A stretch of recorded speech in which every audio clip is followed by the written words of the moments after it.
In recent years, Turkey has significantly increased its outreach to Africa, and senior Turkish officials continue to make regular visits to the continent. Turkey has much longer and more significant relations with the 5 North African countries than it does with the 49 countries in sub-Saharan Africa. This is not surprising, as much of North Africa was once part of the Ottoman Empire, is easily accessible by ship across the Mediterranean, and is geographically closer to Turkey. In addition, both Turkey and North Africa are overwhelmingly Muslim. Because of Turkey's support for the Muslim Brotherhood, one North African country has recently experienced a sharp deterioration in relations with Ankara, and that is Egypt. Turkey's primary interest in Africa is access to markets and raw materials and expanding its exports to the billion-plus people in Africa.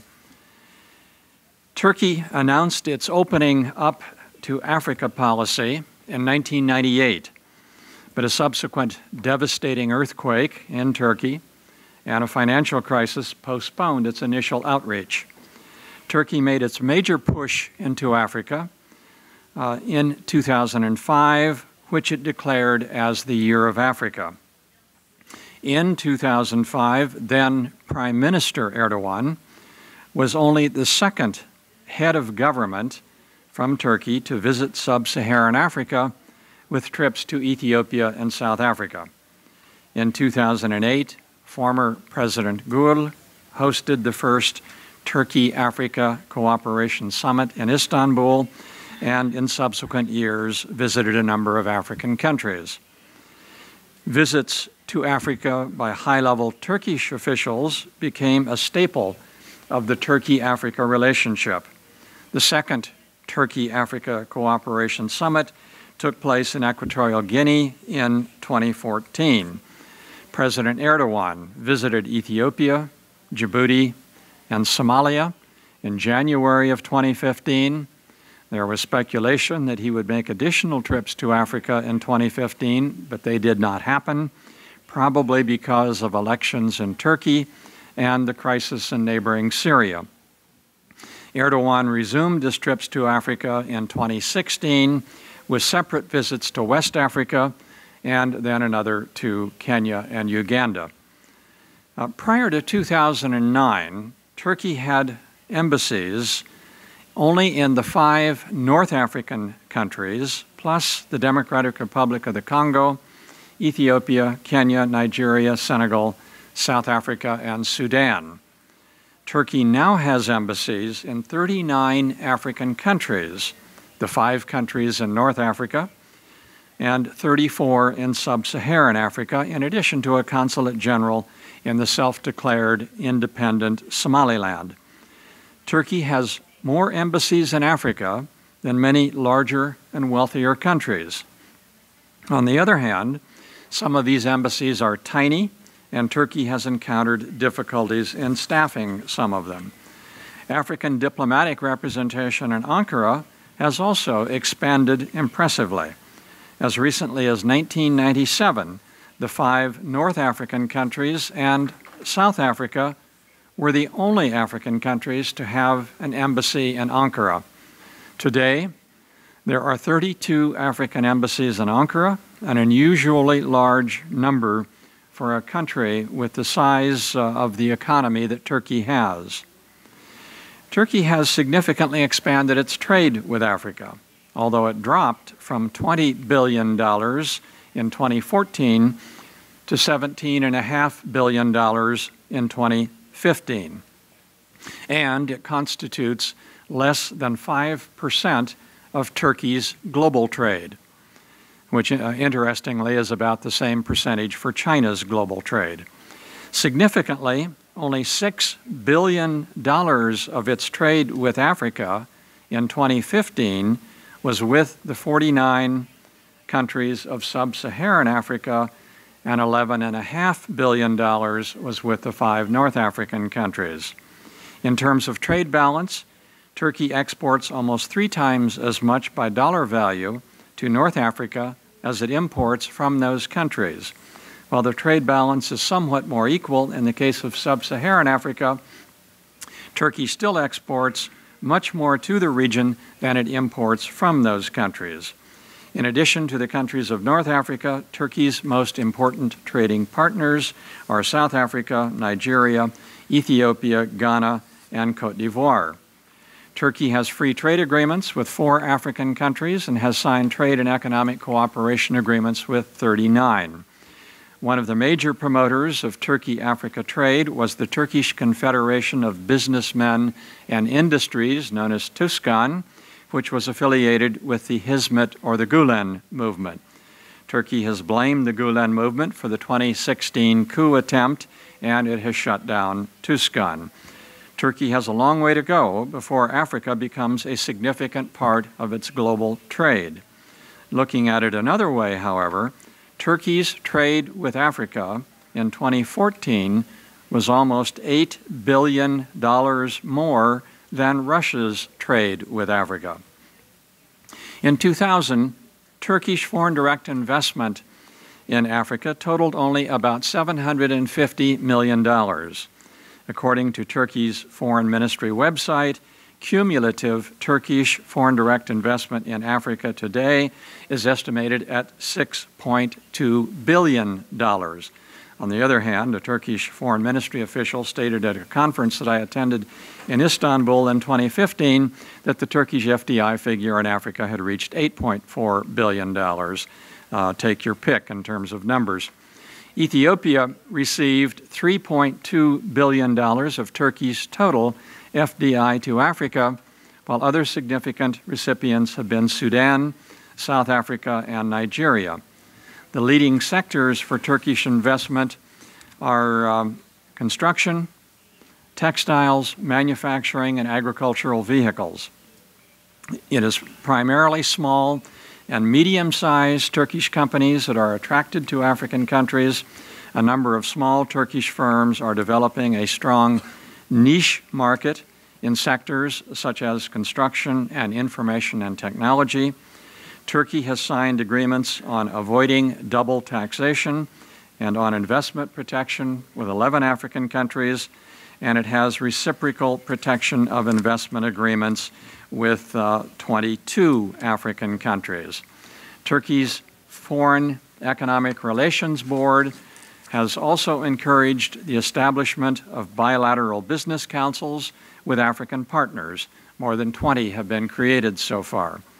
The Gulen movement has its own business associations in most African cities that have a significant Turkish business presence.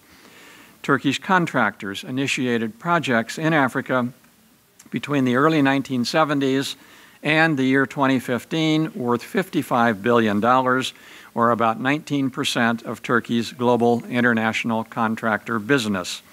Turkey's Export-Import Bank is financing at least 4 projects in sub-Saharan Africa and has a pipeline for funding $1 billion of projects throughout Africa. In 2008, the only cities that Turkish Airlines served in sub-Saharan Africa were Addis Ababa, Khartoum, Lagos, and Johannesburg. It has expanded its assistance now, and it serves flights that go to, it serves actually more flights that go to and from the continent than any other airline, providing service to 48 destinations in 31 African countries. The Turkish International Cooperation and Coordination Agency, known as TICA, has program coordination offices in 15 African countries. Turkish official development assistance to Africa totaled only $52 million in 2008. In 2014, it reached $383 million, but that was a sharp drop from 2013, and most of it went to North Africa. Major recipients in sub-Saharan Africa have been Somalia, Niger, and Sudan, all Muslim countries. Scholarships to Turkey are an important part of the aid program. Between 1991 and 2014, Turkey provided almost 4,400 scholarships for Africans. During the 2015 to 2016 year alone, Turkey offered another 1,200 scholarships for Africans. Turkey's Diyanet, or Directorate of Religious Affairs, hosts meetings for African Islamic leaders and provides training for African imams. It is also engaged in building mosques around the world, including one in Somalia. Turkey's civil society organizations have been especially active in Africa and have made major humanitarian contributions that are seen as part of Turkey's foreign policy. The Turkish government supported the global expansion of Turkish business and charity organizations and even considered them a key component of Turkey's humanitarian policy. The most important of those was the Gulen-affiliated Hizmet movement, which operates about 110 schools in Africa, a number of dialogue centers, business associations, and until 2015, the humanitarian relief organization known as Kimse Yakmu. Hizmet worked cooperatively with the government of Turkey until a political falling out in 2013. Since then, the government has tried to shut down Hizmet activities in Africa. The effort picked up steam after the Gulen movement was accused of leading the failed coup in 2016. The Erdogan government has succeeded in shutting down the Hizmet schools in the Gambia, Somalia, and Sudan, and it has dismantled all Gulen movement operations based in Turkey. Other important Turkish civil society organizations operating in Africa are the Humanitarian Relief Foundation, Doctors Worldwide, and Turkish Red Crescent. On particularly the security side, the political side, Turkey has become more active in trying to mediate conflict in Africa. It co-chaired with the previous Egyptian government an international donors conference for the reconstruction of Darfur and Sudan. It hosted 2 conferences on Somalia in an unsuccessful effort to reconcile Somalia and Somaliland. Turkey has engaged in an extraordinary level in Somalia that has elevated it to rock star status in the eyes of the Somali government and many Somalis. Of all countries in Africa, Turkey has made its greatest effort in Somalia, including military training and support. In spite of its problems at home, this focus in Somalia continues. Turkey has also attracted the attention of the Somali extremist organization Al-Shabaab, which has targeted the Turkish presence on several occasions. Turkey and South Africa have a defense industry pact that calls for greater cooperation and involves close relations at the private sector level. Nigeria signed a defense pact with Turkey that includes training, the procurement of naval ships, and joint exercises. Ethiopia has a military cooperation pact with Turkey that emphasizes training for Ethiopian troops. Turkey has signed a military cooperation memorandum of understanding with Sudan. The Turkish defense industry sees Africa as a new market, especially for armored vehicles and electronic equipment. Turkish state-owned arms companies, Aselsan and the Turkish aerospace industries have increased sales to Africa in recent years. Turkey's contributions to UN peacekeeping operations in Africa are exceedingly modest. 65 police assigned to 7 of the 9 UN operations in Africa. Turkey has provided military training in Turkey for more than 2,200 personnel from Africa. In 2015, Turkey received 570 African military personnel for training. The Turkish Navy is a more frequent visitor to African ports, although they seem to have decreased in the past year.